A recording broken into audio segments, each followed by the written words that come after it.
歡迎光臨 Super 廚房，請點讚、分享同埋訂閱。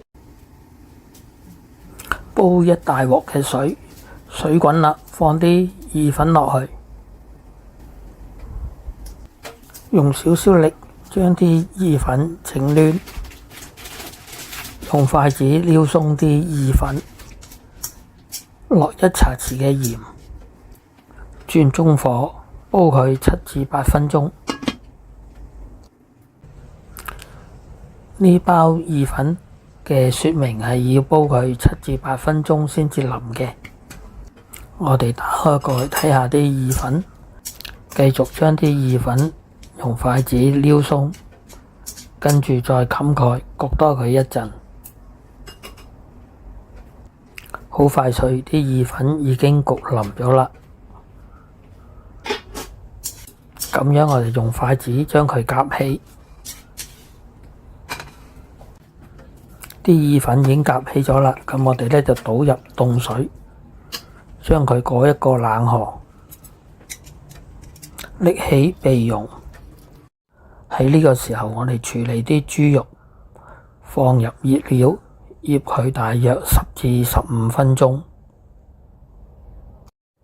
落油爆香啲蒜片，跟住放啲豬肉落去，用筷子鬆開。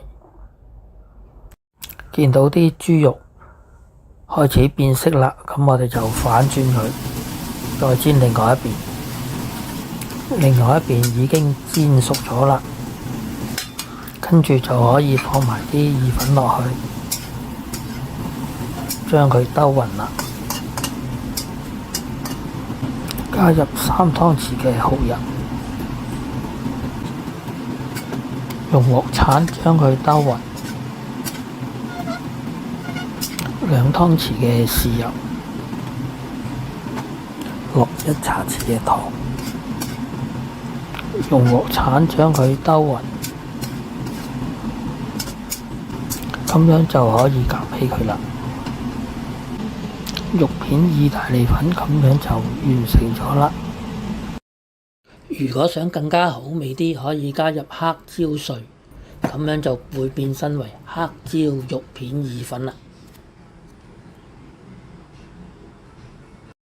睇完片之後，記得俾 like、分享同埋訂閱。